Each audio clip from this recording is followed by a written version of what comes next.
I'm a little bit in my feelings because I just finished watching the second episode for the second time, so I knew what was coming up. But I was watching it to take notes, and it's just so sad. It's so sad. Uh, when you start to get to know the characters more and their personality, and then it's like really heart-wrenching to think that, oh my goodness, she's going to die. Like, we already know from the beginning of the season. But I'm getting ahead of myself. So, hi YouTube friends.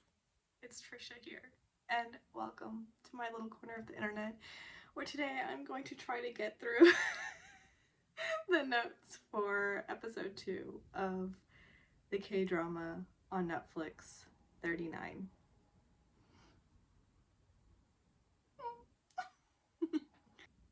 Anyway, so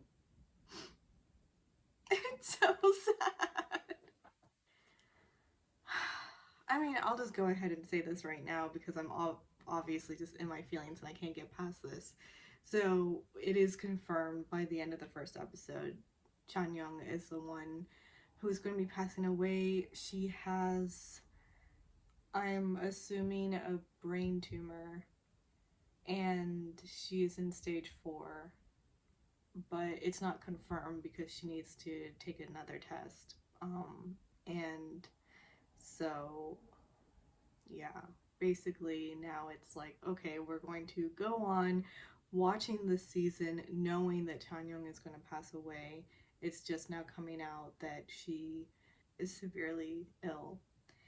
And so that's in our heads now. Now with every episode, I mean, she already had a sad sort of building up of a storyline in that she's been in this, I wouldn't call it a one-sided love because he does love her, but he's married to someone else.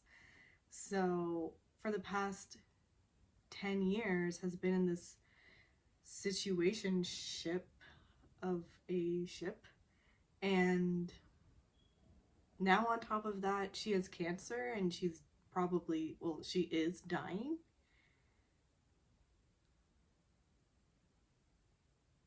The hell, dude? How do you just start off a show like this? It's, oh my goodness.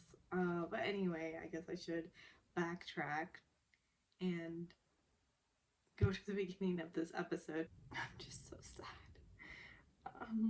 I really like her. I would be sad for any of them to get sick because I really like them all. What I love about these shows, really all shows, but you always get really good character archetypes, and with each character, if it's cast superbly well and they really just embody their character, and you really just, you see her as Mijo, or you see her as Chan-young, you see her as Juhi. Each one is so lovable in their own way that, yeah, this is just so hard. Okay, anyway, moving my coffee over, and I'm just gonna start. But of course, the episode starts off with Chan-young and she's in her apartment and just sort of watching the Home Shopping Network, and they're doing some sort of tutorial about mascara, and so she just impulse buys mascara to try out. I mean, really just going through the whole post breakup. Just, she's a mood. She's a mood, and I love it. So anyway, I thought it was interesting that they sort of popped that scene over there at the beginning of this episode, because the next scene does backtrack back to the dinner with Mijo, you know, sitting and waiting, and Sonu has come, but actually it starts off and he's sitting at the table alone, and he just, after a second, just sort of smirks. That's sort of his go-to move, basically. This character is always just sort of internally laughing. at situations just throughout this episode. He did it quite a few times. And so in my notes, I'm just like, he smirks. Totally just amused at the situation in an endearing way. um, More that he is endeared by the situation, really. Uh, so, yeah, Mijo is in the bathroom freaking out. Because someone she just, had a fling with is now being proposed to be her replacement or director, to take over her clinic while she's gone for the year. So that's quite, whew. So she comes back and she is just like, you know what? We're not in our 20s anymore. We can just shrug that off. It was a mistake and just start again. And he's just like, I'm okay with just moving on, but it wasn't a mistake. Which puts her on the spot. And she's just like, oh. um, but he actually talks about how he's relieved that this is how they ended up meeting up. Because if they hadn't met this way, then what had happened before might have never happened. And he's really liked, meeting her and getting to know her in that sort of way because he's interested in her. So I'm reading my notes and I'm like, why is Chanyeong talking about this? Duh. It's because she's on her breakup meetup with Jinsuk. So where we had left off, she'd finally said that I'm quitting smoking and I'm quitting you. And so it's picking up back from that moment. And she goes on to say that, Mijo is going away on sabbatical, and it got me thinking about what to refresh in my life as we are about to turn 40. And so they've had this sad relationship going on for a while, and so she feels that they should just end it. And I mean, they should. That would be the healthier option for her. And I kind of agree with Mijo. She's really been just wasting her life away pining after this man who, it's clear to her now, is never going to get divorced. So she'll never be with him. I can't believe she suggested she'd wait until he was 50 or 60. I mean, that's another 10, 20 years? Like, 10 years is a long time. I feel for her so much. And now on top of that, she has cancer. Leave it to a drama. I mean, you know what? Oh, why am I even surprised? Anyway, so he tries to make light of the situation and sort of say, like, if you're quitting both at the same time, that'll be too hard to do. How about you just stick with quitting smoking? Which I get that he loves her and he really doesn't want to not ever see her, but this isn't fair to either of them. But he's made his choice. He got married. He needs to let her live her life. And oh my goodness, this is a mess. But she talks about how continuing on like this is really too hard to do. And if she does break down for a second and was like, is it because of his son? Like, it's okay. She's fine with, living with his son, and she'll be a good mom. And then she just sort of catches herself and she's like, I'm such a terrible person. I'm over here convincing a kid's parents to get divorced. Like, she just really, it puts it into perspective for her, and she feels so shitty for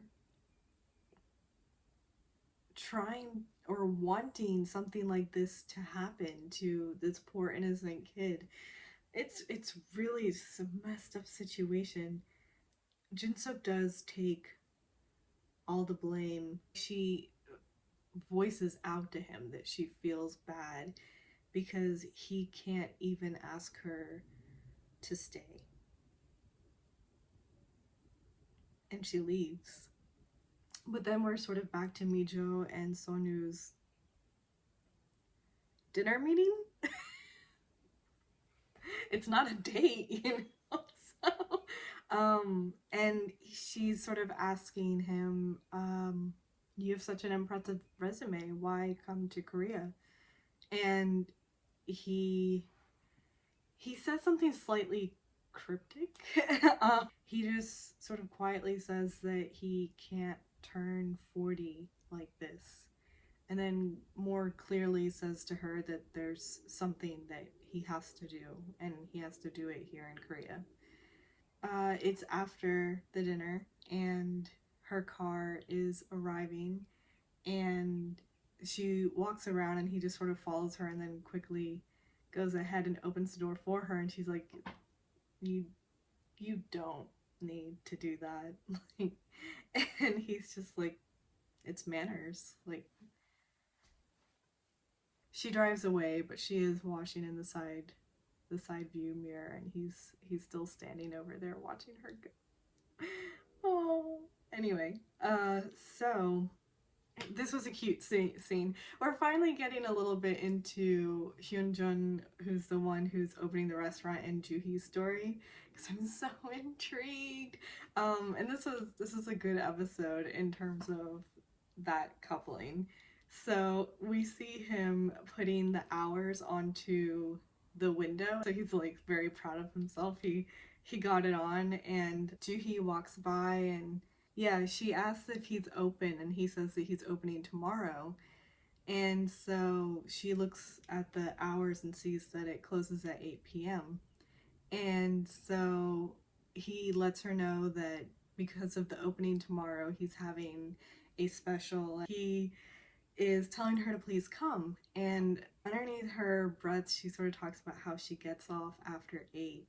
But instead, she asks him where the owner went, and he's a little confused at first, and he's like, "You mean me?" And she's like, "No, the previous owner." And clarifies that she had really liked that restaurant that was there before. Yeah, mentions that the food was delicious, and he's like, "Well, my food's delicious too. Like, you should come and try it." And again, sort of a little bit under her breath, she's like, and maybe not so under her breath this time, but she's like, she says that he closes at 8 and the previous place closed at a later time, and so she would come and eat there frequently.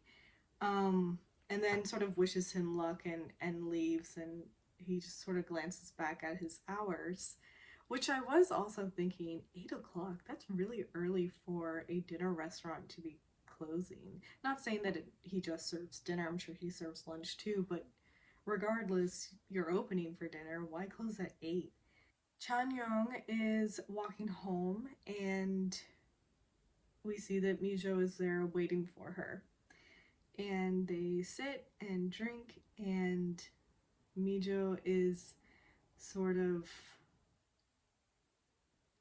sort of getting at, she knows that Chanyoung has broken it off with Jinsuk. Mijo is sort of checking in and asking if the talk went good and what did he end up saying, and Chanyoung's worried because he's gonna have a hard time, and Mijo asks, like, well, what about you? You're gonna have a really hard time, so thank you, Mijo. Exactly. Like, all these girls are so thoughtful about the guys, and it's like, you're not gonna have an easy road either, and you've been having a tough road until now. He, for almost, was having his cake and eating it too. Am I wrong? So, anyway, Chanyeong